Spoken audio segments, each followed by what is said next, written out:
The anti-robot argument. Shifting away from the false assumption that the world is solid and physical runs counter to a trend that I find increasingly disturbing.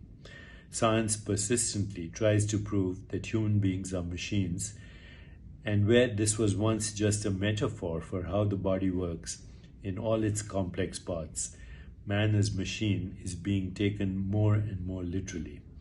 We are told that the complexity of human emotions can be reduced to rising and falling levels of brain hormones, brain areas that light up on an fMRI scan supposedly indicate the causation or mechanism behind a person feeling depressed or being prone to criminal behavior and much else.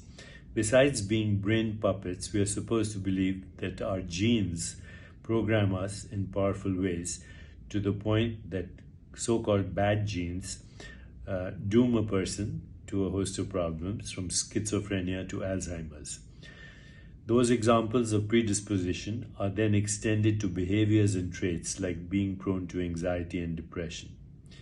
Metahuman has many implications, but one of the strongest is to rebuff the notion that human beings are primarily physical mechanisms. Even though science has a wealth of findings about genes and the brain, that doesn't make the notion any more valid.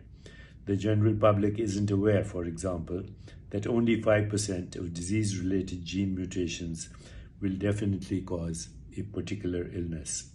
The other 95% of genes raise or lower a person's risk factors and in complex ways interact with other genes.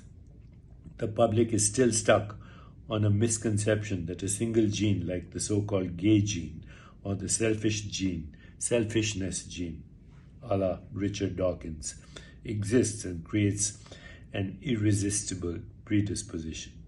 This misconception was obliterated when the human genome was mapped. The current picture of DNA is almost the opposite of the public's misguided image. DNA isn't fixed, it is fluid and dynamic, constantly interacting with the outside world and with your inner thoughts and feelings. More to come as we explore Metahuman in the Metaverse.